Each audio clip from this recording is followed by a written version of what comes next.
One of the key constituencies being watched really closely in the first phase in Uttar Pradesh is Muzaffarnagar. Sanjeev Balyan, minister and seeking third term. Modi ji का तीसरा term और आपका भी तीसरा term. जी. कोशिश कैसा रहा अब तक का? सुबह से आप सारी जगह घूम रहे हैं. पोलिंग परसेंटेज कुछ जगह को छोड़ दिया जाए, जैसे इलाका है कल्याणपुर, रसूलपुर, दभेड़ी, अल्पसंख्यक बहु इलाके के अलावा पोलिंग परसेंटेज कम है. तो निवेदन यही है आपके माध्यम से कि परसेंटेज पोलिंग करने के लिए लोग आए बाहर. तो पोलिंग परसेंटेज इतनी नहीं है जितनी होनी चाहिए थी. क्यों आपको लग रहा है कि लोग आ नहीं रहे? आप तो प्रधानमंत्री जी ने भी निवेदन किया लोगों से कि बाहर निकलिए, वोट कीजिए. उन्होंने भी निवेदन किया, हमने भी निवेदन किया. हम तो यही कर सकते हैं, निवेदन ही कर सकते हैं. कोई नाराजगी तो नहीं है ना? नाराजगी का वोट परसेंटेज से अंतर नहीं. नाराजगी हो तो ज्यादा होती है, वोट निगेटिव होती है. तो अभी आप, क्योंकि थोड़ा दिन अभी घंटे अभी बचे हुए हैं, तो अभी क्या कार्यक्रम है आपका? लोगों से क्या कह रहे हैं आप? मैं लगातार घूम रहा हूँ. नहीं, मेरा आज कहने का दिन नहीं है. आज मैं कुछ नहीं कह सकता, ना मैं आज वोट मांग सकता, ना कुछ और बात. कोड ऑफ कंडक्ट लागू है. आज तो मैं जा रहा हूँ, व्यवस्थाएं देख रहा हूँ, कहीं कोई समस्या तो नहीं है, कुछ वो नहीं है. कोई समस्या मिली अभी तक आपको? नहीं, ऐसा नहीं. रूटीन की चीजें हैं, कोई बहुत ज्यादा नहीं है. क्योंकि मेरा स्वभाव शिकायत का नहीं है. विपक्ष के जो प्रत्याशी उनका काम तो शिकायत का है. उन्होंने कहा कि देखिए पोल वायलेशन कर रहे हैं, गाड़ियों का काफिला लेके घूम रहे हैं. मेरे साथ कौन सी गाड़ी है? आप यही मेरे साथ दिखाई पड़ रही है. तो मेरी एक गाड़ी, एक पुलिस की गाड़ी मेरे साथ लगा रखे. मजिस्ट्रेट मेरे साथ चल रहा है सुबह से रिकॉर्डिंग करता हुआ. अब देख लो, अब उनका झूठ इससे बड़ा आपके सामने सिद्ध हो जाएगा. तो आपको क्यों लग रहा है कि वो कंप्लेन कर रहे हैं? वो हारना है ना उन्हें. मानना खिसियानी बिल्ली खम्मा नोच है, ये पुरानी कहावत है. तो खम्मा नोच रहे. कितने कॉन्फिडेंट हैं आज संजीव बालियान? 100%. बहुत बहुत शुक्रिया हमसे बात करने के लिए. That is doctor Sanjeev Baliyan, in fact minister at this moment saying that he is quite confident that he is going to win this election till June 4th. Every candidate of course is confident, but Muzaffarnagar, one of the most key watch constituencies of the first phase of elections here in Uttar Pradesh. With my colleague Sanjay Kaushik, Ankit Tyagi, NDTV. One of the most watched constituency is Muzaffarnagar. The Union Minister Sanjeev Balyan seeking a third term. He has been a two-time MP, one last time from Muzaffarnagar as well with a very narrow margin. This time from the Congress and the Samajwadi Party, the India Alliance has put up senior politician Harinder Malik against him. Sir, सबसे पहले vote हो गया आपका? मेरा vote हो गया. आप जगह जगह घूम रहे हैं, क्या माहौल लग रहा है लोगों को? आज आप क्या कहना चाहेंगे? ज्यादा से ज्यादा वोट करें आके. मैं तो लोगों को कहा कह रहा, प्रशासन को इस चुनाव को शांतिपूर्वक हो जाने दे. प्रशासन पार्टी ना पड़े. चुनाव तो मैं जीत रहा और 6 अंकों तो जीत रहा. ये प्रशासन घटिया काम कर रहा और पर करने नहीं देंगे, कोई दिक्कत नहीं. देखिए, वो पिछले 8 दिन से ये स्वीकार कर चुके कि वो चुनाव हार रहे हैं और इसलिए वो जानबूझ करके गलत काम कर रहे हैं.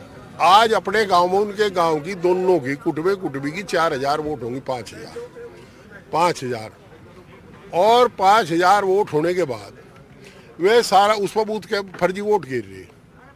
प्रशासन ने अति संवेदनशील नहीं घोषित किया. आपने इलेक्शन कमीशन को या अधिकारियों को शिकायत की? कह लिया, सब गूंगे बहरे हैं, सबको कह लिया. आपकी ऑपोजिशन कहेगी आप बहाना बना रहे हैं हार का अपनी अभी से. मैं हार रहा बावड़ा हो. देखिए, जिस आदमी को राजनीतिक समझ नहीं, वो कहेगा हार रहा. मैं आपको ईमानदारी से बता रहा, अब चुनाव तो ट्रेंड सामने आ चुका. 12:30 से ज्यादा बज गए, ट्रेंड तो आ लिया. अगर यही ट्रेंड चलता रहा शाम तक तो मैं 6 डिजिट में जीतूंगा. और आपको ये बता रहा हूँ, 50% वोट मुझे मिलेंगी, राउंड अबाउट 50%. Round about 50%. और दूसरे जो 10 कैंडिडेट हैं वे रहेंगे. इन्हें बिचारों के कुछ जो निर्दलित है उनके तो तो अरेस्ट ही करवा दिए रात. Right, my colleague Ankit Tyagi joins us. Ankit, at this point, the BJP is still building on its development agenda in Uttar Pradesh. What are people voting for in the state? You know, it's the Battle of Uttar Pradesh has always been very fascinating and exciting, also because of the 80 seats that it sends in Lok Sabha. 8 of those out of those 80 are voting today. Western UP, Jat-dominated belt, but also has, and specifically speaking about Muzaffarnagar, where I am standing right now, a large population of the minority communities, the SC, STs, and also, in fact, the Tyagi and few other castes. So the caste combination, the local factors at this moment seem to be playing much more than the national, agenda that the BJP is trying to set. So it's Sanjeev Balyan who is seeking a third term.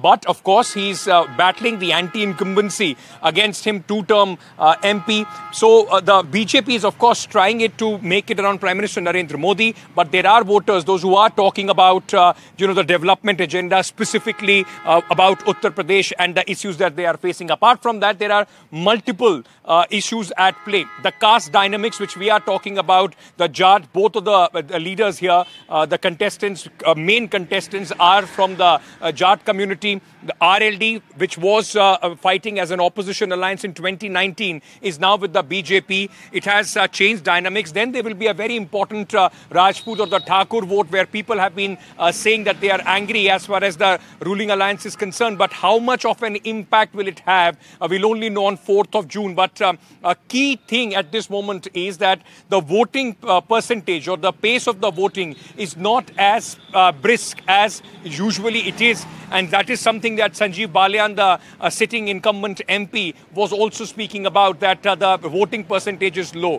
Which way will that have an impact, whether it is for the ruling alliance or the opposition? That we will have to wait and see. Thank you for joining us and bringing us those details.